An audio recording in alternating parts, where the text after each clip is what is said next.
यहाँहरू सबैलाई हार्दिक नमस्कार।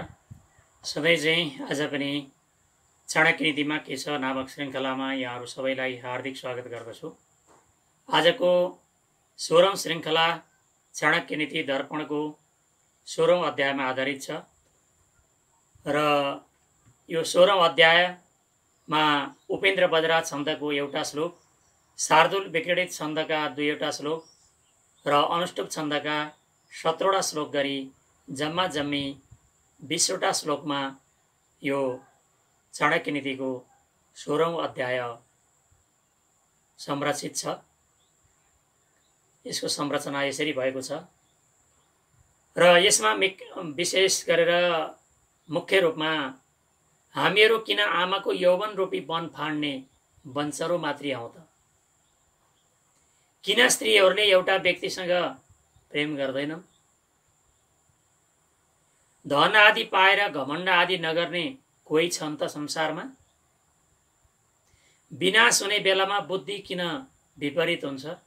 विनाशकाले विपरीत बुद्धि। कस्तो अवस्थामा इन्द्र पनि किन साना हुन्छन्? इन्द्रोपि लघुताम याति स्वयं प्रख्यापितैर्गुणै। कस्तो धन हाम्रो हुनु हुँदैन? कुन कुन चीजमा प्राणीहरू अतृप्त भएर गए, अतृप्त भएर जाँदैछन् र अतृप्त भएरै जानेछन्? कुन कुन चीज नष्ट हुँदैनन्? सबैभन्दा हलुङ्गो के हुन्छ? अपमानित हुनुभन्दा प्राण त्याग गर्नु किन महान मानिएको छ? किन मिठो बोल्नु पर्छ? संसार रूपी विष वृक्षका अमृत समान 2वटा फलहरू के हुन्? कस्तो अवस्थामा विद्या र धन दुवै निरर्थक हुन्छन्? यो महाभारतको सन्दर्भमै आएका कतिपय श्लोकहरू पनि यसमा आएका छन् र ती सन्दर्भलाई लिएर यहाँ केही कुरा भनिएको पनि छ र समग्र रूपमा यो चाणक्य नीति चाणक्यले मात्रै आफैले बनाएका होइनन्। यसमा अन्य ग्रन्थहरूको पनि प्रभाव, अन्य नीतिहरूको पनि प्रभाव देखिन्छ र यो 16औं अध्यायमा संरचित र मुख्य विषयवस्तु यिनीहरू हुन्। यिनी कुराहरूको चर्चा गरिएको छ र यो 16औं अध्यायको पहिलो श्लोक छ, न ध्यातम पदमीश्वरस्य विधिवत् संसार विच्छित्तये स्वर्गद्वार कपाट पाटन बट्टु पटुर धर्मोपि नोपार्जितः नारी पीन पयो धरो रुइगलम स्वप्नेपि नालिङ्गितः मातु केवलमेव यौवन वनज छेदे कुठारा वयम्। संसारबाट मुक्तिको लागि विधानपूर्वक ईश्वरको पदको ध्यान पनि मैले गर्न सकिनँ, हामीले गर्न सकेनौँ। अनि स्वर्गद्वार कपाट पाटन पटु धर्मोपि नोपार्जित, स्वर्गको द्वारको ढोका खोल्नको लागि पनि जुन समर्थ भएको जुन चाहिँ धर्म पनि हामीले उपार्जन गर्न सकेनौँ, धर्म पनि कमाउन सकेनौँ, ध्यान पनि गर्न सकेनौँ, धर्म पनि गर्न सकेनौँ। नारी पीन पयो धरो रुइगलम स्वप्ने पिनालिङ्गितम, स्त्रीका दुवै स्तन र जाँघको आलिङ्गन स्वप्नमा पनि मैले गरिन भने मातु केवलमेव यौवनमन छेदे कुठारा वयम्। अर्थात् यस्तो यो गर्न नसक्नेहरू हामी चाहिँ के हौँ? मातु केवलमेव यौवन छेदे कुठारा वयम्। आमाको केवल यौवन रूपी वनलाई छेदन गर्ने, त्यसलाई काट्ने वयम कुठारा भनेको हामी चाहिँ बन्चारा जस्तै हो भन्ने सन्दर्भमा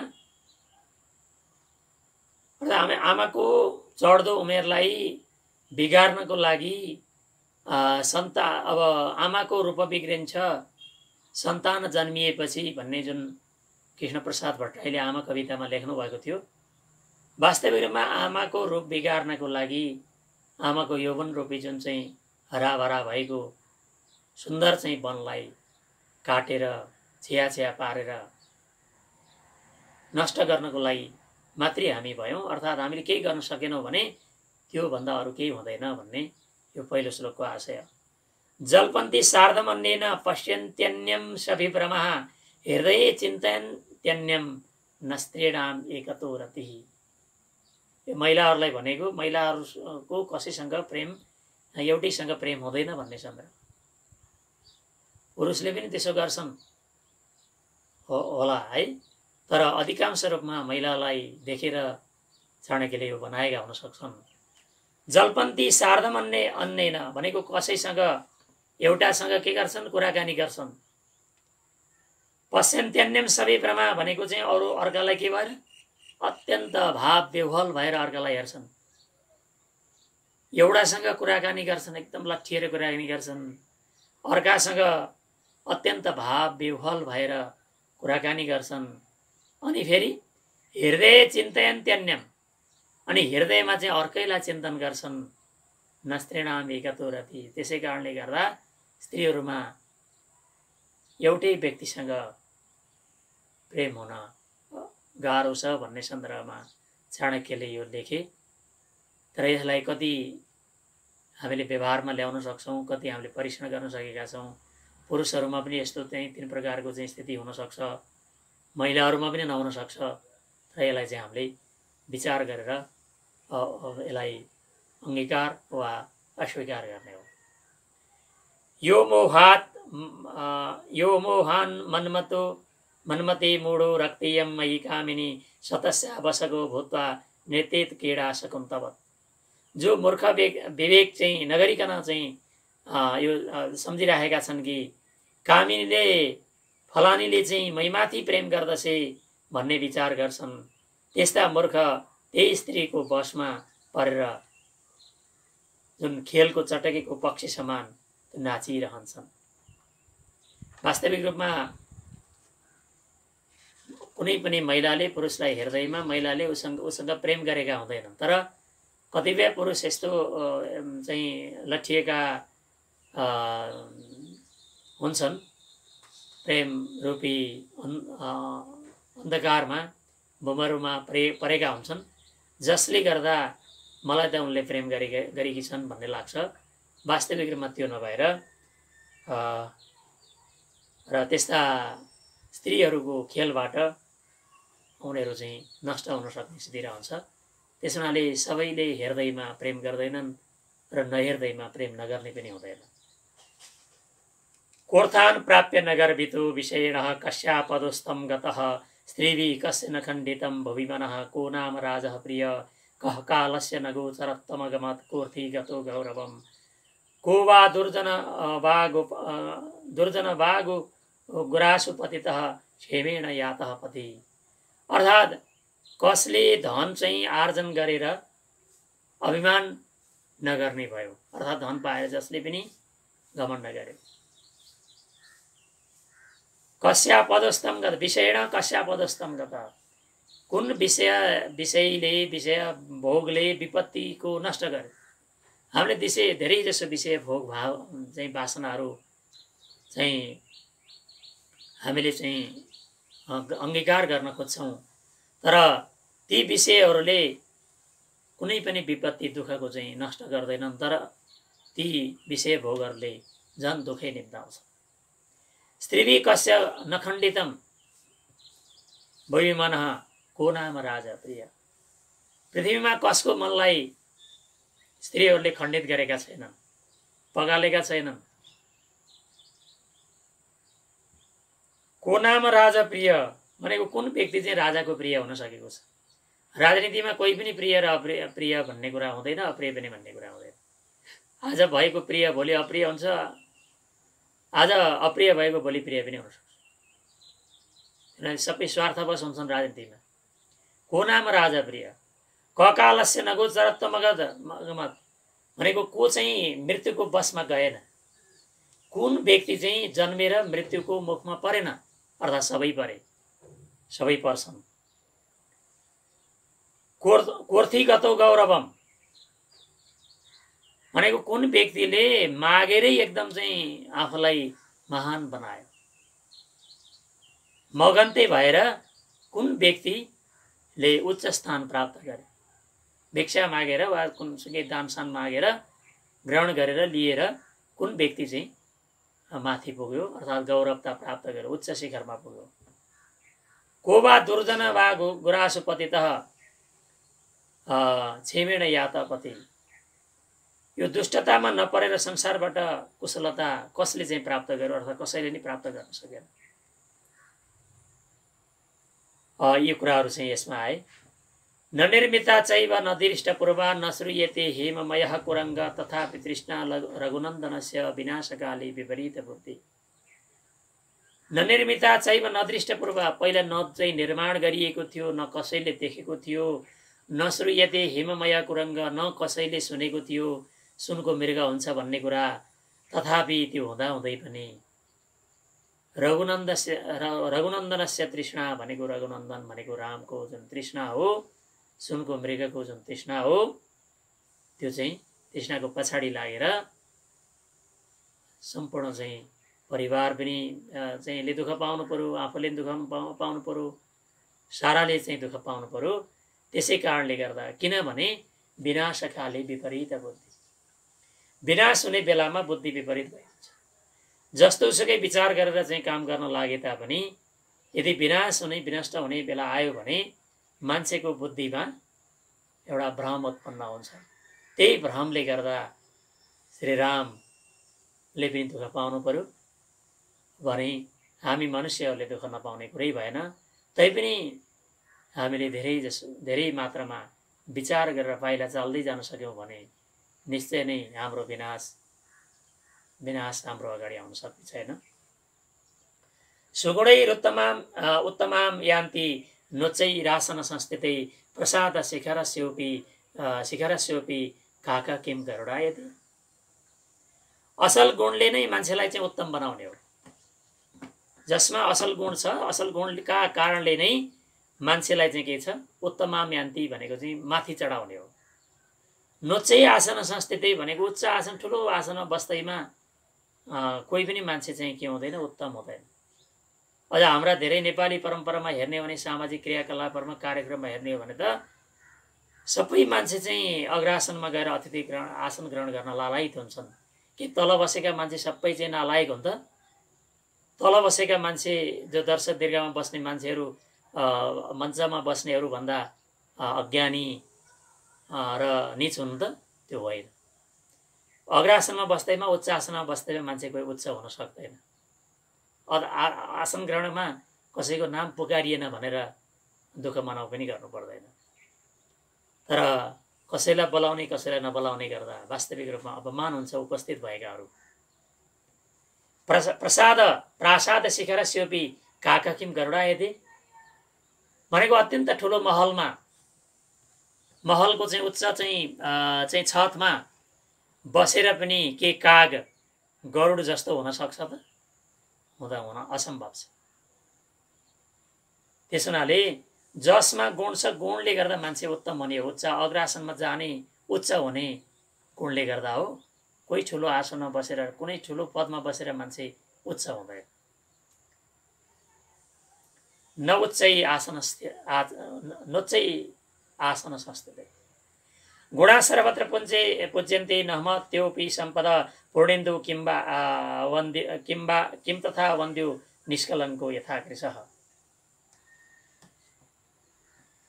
गुणा सर्वत्र पूज्यन्ते भनेको गुण नै सर्वत्र के हुन्छन्, पूज्यन्ते पूजिन्छ। न महत्योपि सम्पदः भनेको चाहिँ ठुलो भए तापनि सम्पदः न सम्पदः भनेको चाहिँ त्यो ठुलो भए तापनि सम्पत्ति चाहिँ कहिले पनि बुझिँदैन।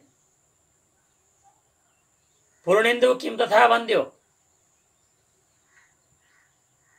अब पूर्णेन्दु भनेको चाहिँ एकदम पुरा चाहिँ कुनै पनि चाहिँ भाग खाली नरहेर अत्यन्त पूर्णिमाका चाहिँ जुन चन्द्रमा हुन्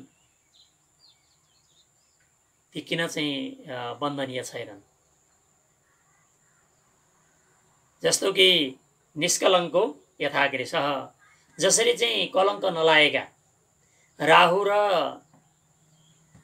यो ग्रहणले चाहिँ नलागेका, राहु र केतुले ग्रसित नगरेका, ग्रहण नलागेका अवस्थाका चाहिँ द्वितीयका अत्यन्त दुब्ला चन्द्रमा बरु श्रेष्ठ छन्, पूजित हुन्छन्।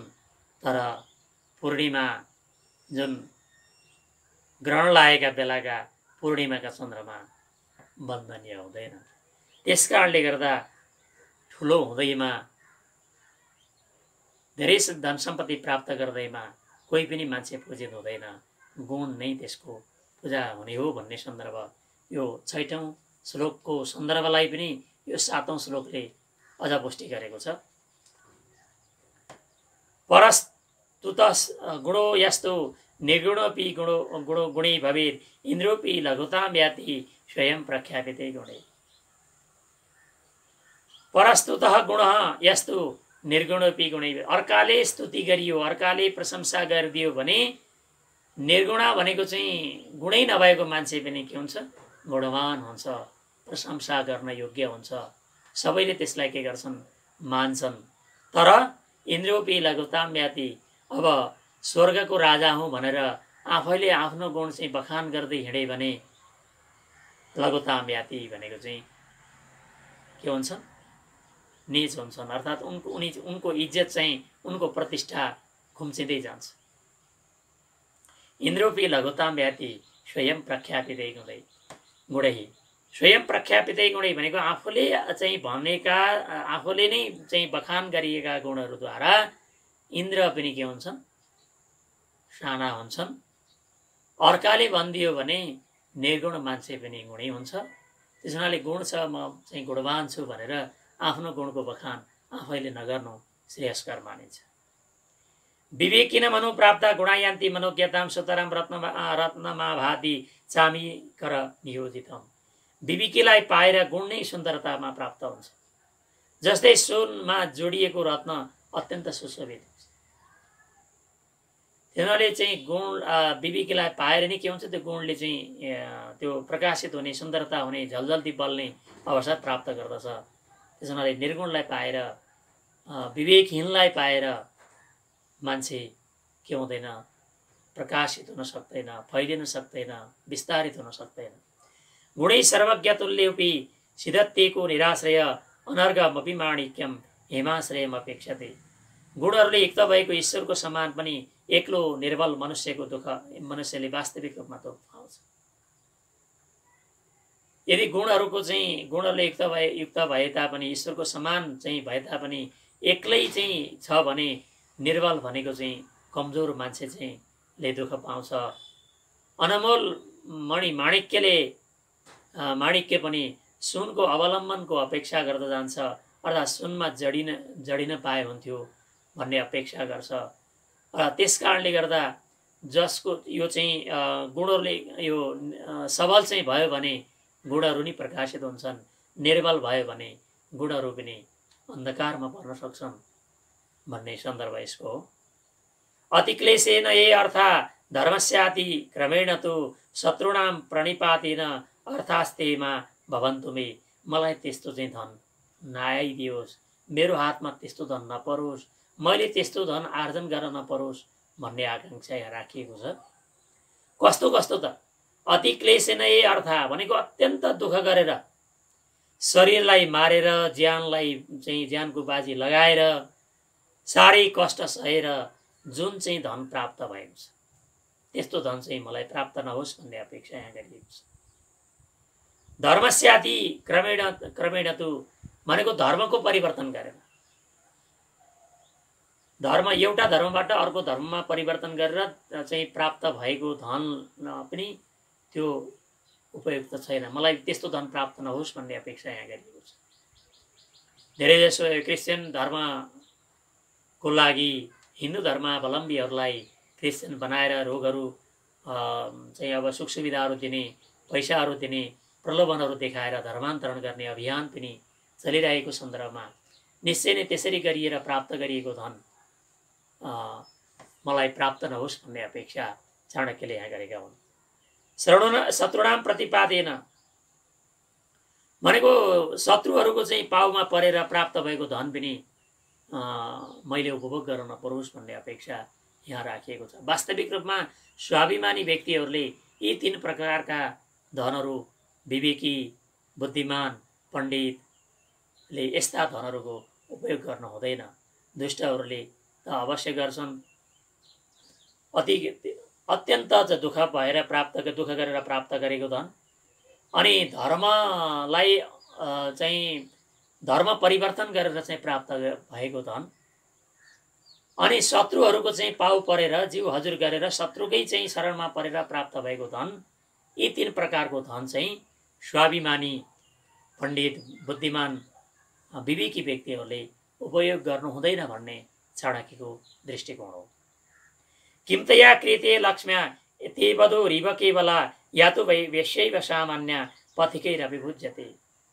अर्थात् त्यस्तो सम्पत्ति चाहिँ ले के हुन सक्छ जो वधु समान भनेको बुहारी जस्तै दबिएको छ, जो साधारण वेश्याको समान छ, त्यो पथिकहरूले पनि भोगिन्छ। सारी त्यसरी दबिएको धन चाहिँ जसरी चाहिँ घरमा बुहारीहरू दबिन्छन् त्यसरी चाहिँ दबिएको धन उपभोग गर्नु उपयुक्त हुँदैन भन्ने यो आशय हो। अब कुन 3टा कुरा यो चाहिँ कुराहरूमा धनेषु जीवितव्येषु स्त्रीषु चाह र कर्मसु, यी 4वटा कर्महरूमा अतृप्तः प्राणिनः सर्वे याता यास्यन्ति यान्ति च। धनेषु भनेको धन कमाउने क्रममा यति धन कमाउन पाए हुन्थ्यो भन्ने जुन चाहिँ धनको प्रलोभन हो, धनको मृगतृष्णा हो, यसमा जीवितव्येषु भनेको जिउन पाए हुन्थ्यो, अझै बाँच्न पाए हुन्थ्यो, अझै यस्तो गर्न पाए हुन्थ्यो भन्ने यो कामनाले, अनि स्त्रीषु भनेको चाहिँ महिलाहरूको उपभोग गर्ने क्रममा महिलाहरूलाई एउटा चाहिँ आसक्तिको एउटा यौनको रूपमा लिने पुरुषहरू जो महिलाहरूलाई उपभोग गर्न चाहन्छन्, त्यो स्त्रीहरूको चाहिँ उपभोग गर्ने क्रममा र आहार भनेको खाने क्रम, यी 4वटा कर्ममा मान्छेहरू अतृप्तः प्राणिनः सर्वे प्राणिनः अतृप्तः, सबै प्राणीहरू के छन् अतृप्तः याता भनेको अतृप्त भएर याता भनेको गए, यान्ति भनेको जाँदैछन्, यास्यन्ति भनेको जानेछन्। त्यस हुनाले हामीले 4वटा कर्ममा अत्यन्त चाहिँ हामीले आसक्ति गर्नु हुँदैन। यो चाहिँ हामीलाई लाख वर्ष चाहिँ उपभोग गर्न हामीलाई यो उमेर प्राप्त भए तापनि धन चाहिँ कमाएर धन कमाउने मृगतृष्णा हाम्रो कहिल्यै अन्त हुँदैन, अनि जीवन जिउने चाहिँ यो चाहिँ जिजीविषा पनि कहिल्यै अन्त हुँदैन।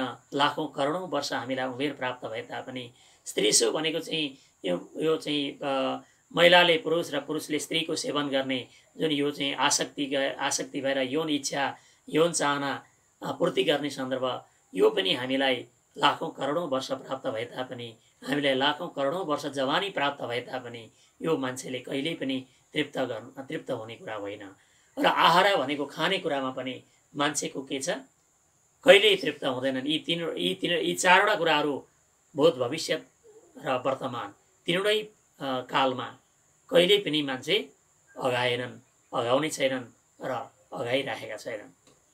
क्षीयन्ते सर्वदानानि यज्ञ होम बलि क्रिया नक्षीयन्ते पात्रदानम अभयम सर्वदेहिनाम। दान बलि यज्ञ होम सबै नष्ट भएर जान्छन्, तर नक्षीयन्ते पात्रदानम अभयम सर्वदेहिनाम। तर वास्तविक रूपमा पात्रमा दिएको, सत्पात्रमा दिएको दान नक्षीयन्ते भनेको कहिल्यै पनि नाश हुँदैन र सबै जीवलाई अभयदान यो पनि कहिले क्षीण हुँदैन। सबै सत्पात्रलाई दिएको दान र अभयदान, निडर हुने दान, नडराऊ है म छु भनेर अभिभावकत्व प्रदान गर्ने जुन चाहिँ दान हो, त्यो दान र अनि सत्पात्रमा गरिएको दान जति चाहिँ यो अक्षय अरू कुनै पनि दान हुँदैन। तृणम लघु तृणात् तोलम तुलादपि न चयाचकः वायुना किन्न नीतोसौ मामयम याचयिष्यति। तृणम लघु भनेको चाहिँ तृण भनेको त्यान्द्रो, घाँसको त्यान्द्रो के छ, अत्यन्त हलुङ्गो हुन्छ। तुलम तृणम लघु तृणात् तुलम, अब तृणात् भनेको तृण भनेको त्यो घाँसको त्यान्द्रो भन्दा पनि तुलम भनेको चाहिँ त्यो रुवा कपास चाहिँ के हुन्छ, हलुङ्गो हुन्छ। र तुलादपि भनेको चाहिँ त्यो कपास भन्दा पनि याचक भनेको माग्ने मान्छे के छ, अत्यन्त हलुङ्गो हुन्छ। वायुना किन नितोषौ,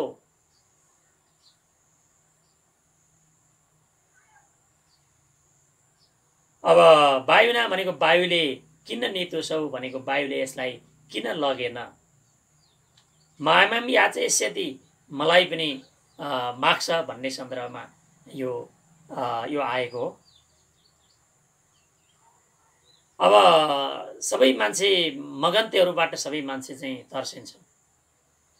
तृण चाहिँ घाँसको त्यान्द्रो अत्यन्त हलुङ्गो हुन्छ। त्यो तृणभन्दा चाहिँ जुन चाहिँ रुवा चाहिँ अत्यन्त चाहिँ हलुङ्गो हुन्छ। रुवा भन्दा पनि अझ चाहिँ हलुङ्गो चाहिँ माग्ने मान्छे हुन्छ।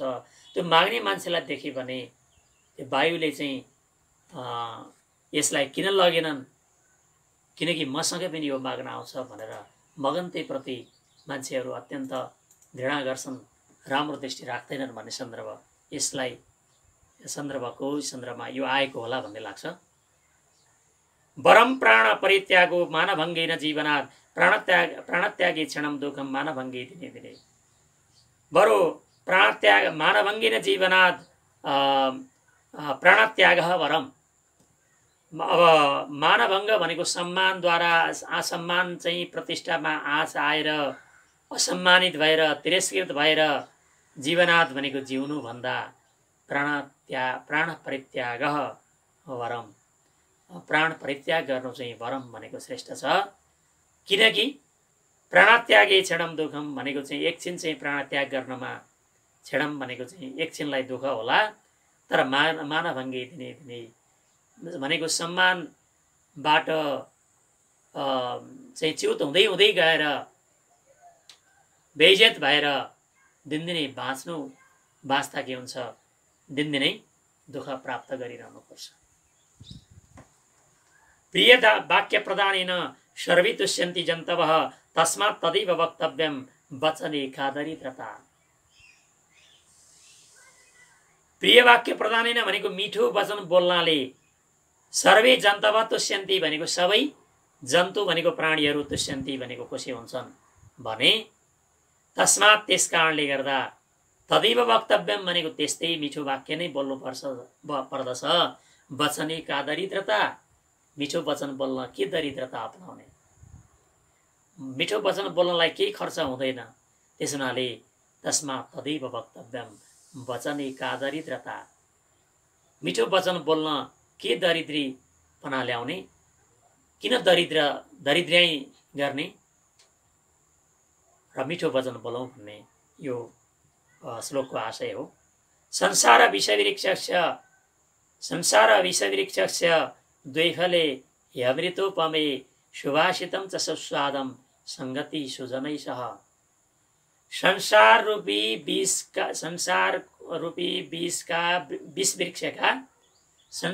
विष वृक्षका द्वैफले भनेको दुईटा फल छन्। अमृतोपमे भनेको अमृत समान दुईटा फल छन्। अमृतोपमे द्वै फले, अमृत समान चाहिँ दुईटा चाहिँ के छन्, फल छन्। सुभाषितम च सुस्वादम, सुस्वादम सुभाषितम भनेको अत्यन्त सरस, सुभाषितम भनेको प्रिय वचन, अनि सुजनै सह संगति भनेको सज्जनहरूको सँगको संगति। यी दुईटा कुरा भएपछि हाम्रो संसार रूपी विषवृक्षमा कसैले पनि हामीलाई मार्न सक्दैन। यी दुईटा अमृत पिएर हामी अगाडि बढ्न सक्छौँ। हामीलाई केही पनि प्राप्त भएन भने पनि अत्यन्त सरस प्रिय वचन बोल्न सकौँ। प्रिय वचन बोल्नलाई हामीलाई कसैसँग पनि केही याचना गर्नु पर्दैन, अनि सज्जनहरूसँग संगति गर्ने। यी दुईटा कुरा चाहिँ हामीले चाहिँ अगाल्न सक्यौँ भने संसार रूपी विषवृक्षबाट, संसार रूपी भवसागरबाट हामी निश्चय नै तर्न सक्नेछौँ र हामीले अमृतपान गर्न सक्नेछौँ। बहुजन्मसु चाभ्यस्तम दानम अध्ययनम तप तेनैवाभ्यास योगेन देही चाभ्यस्यते पुनः।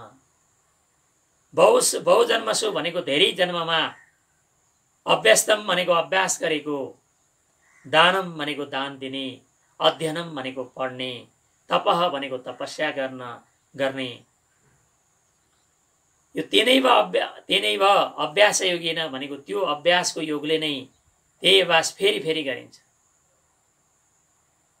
भनेको धेरै जन्मको अभ्यासद्वारा दान दिने कुरा एउटै जन्मको अभ्यासद्वारा चाहिँ प्राप्त हुन सक्दैन।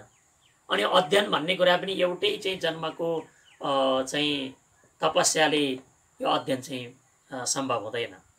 अनि तपस्या भन्ने कुरा पनि यो के छ, धेरै जन्मबाट आर्जन गरेपछि मात्रै तपस्या पूर्ण हुने हो, अध्ययन पूर्ण हुने हो, अनि दान पनि पूर्ण हुने हो। त्यसमा हामीले गरिरहनुपर्छ। यो एउटै जन्ममा मात्रै यसलाई पुरा गर्न सकिन्छ भन्ने होइन। यो अनेकौं जन्महरूमा हामीले यो पुरा गर्दै गएपछि अन्तमा गएर यसको चाहिँ पूर्ण विराम हुने हो। पुस्तकेषु चया विद्या परहस्तेषु यद धनम उत्पन्न विद्या न तद्धनम। पुस्तकेषु चया विद्या भनेको पुस्तकमा राखिएको जुन धन, परहस्तेषु यद धनम भनेको अर्काको हातमा गएको जुन धन छ, उत्पन्नेषु च कार्येषु उत्पन्नेषु भनेको कुनै काम पर्यो, समस्या पर्यो, अब ज्ञानको चाहिँ समस्या पर्यो वा अर्थको समस्या पर्यो भने न सा विद्या न तद्धनम, न त्यो चाहिँ विद्या काम लाग्छ, न तद्धनम भनेको चाहिँ न त्यो धन काम लाग्छ। त्यसनाले पुस्तकमा रहेको ज्ञान दिमागमा राख्न सक्नु पर्यो। दिमागमा रहेको ज्ञानलाई व्यवहारमा ल्याउन सक्यौं भने र अर्काको हातमा गएको धनलाई हामीले क्रमशः लगानीपूर्वक कुनै क्षेत्रमा लगानी गर्दै जान सक्यौं भने त्यसको प्रतिफल हामीले चाख्दै जान सक्छौं। अन्यथा हामीलाई के छ, पुस्तकमा मात्रै सीमित रहेको ज्ञान र अर्काका हातमा चाहिँ रहेको दिएको ऋण स्वरूप दिएको धन, ती दुईटैले हामीलाई कुनै पनि काम परेका बेलामा ती दुईटैले सहयोग गर्दैनन्। नसा विद्या न तद्धनम। त्यसकारणले हामीले पुस्तकमा सीमित नराखौं, धनलाई पनि अर्काको हातमा सीमित नराखौं, धनलाई लगानी गर्दै जाउँ र ज्ञानलाई दिमागमा लगानी गर्दै जाउँ। यति हुन सक्यो भने निश्चय नै हामीलाई यी जुनसुकै काम परेको बेलामा, समस्या परेको बेलामा तिनले सहयोगीको भूमिका खेल्न सक्नेछन्। यो चाहिँ हाम्रो चाणक्य नीतिको 16औं अध्यायमा आएका विषयवस्तुहरू यति नै हुन् र यो नीतिमा आएका जे जति कुराहरू छन् यसलाई हामीले व्यवहारमा फिल्टर गरेर लिनुपर्छ। त्यति बेला लेखिएका नीतिहरू अहिले समसामयिक पनि नहोलान् र कतिपय चाहिँ नारी अधिकार, नारीका पक्षमा यो नारी मैत्री पनि नहोलान् र यिनलाई अगालेर यिनलाई फिल्टर गरेर समसामयिक रूपमा चाहिँ के कति चाहिँ उपयोग हुन सक्छन् त्यसलाई स्वीकारेर अगाडि बढ्दै जान सकियो भने निश्चय नै हामीले आफ्नो जीवन, समाज, परिवार र विश्वलाई नै वसुधैव कुटुम्बकमको एउटा उदात्त भावनामा जोड्न सक्नेछौँ भन्ने अपेक्षा राख्दै यहाँसँग बिदा चाहन्छु। धन्यवाद। नमस्कार।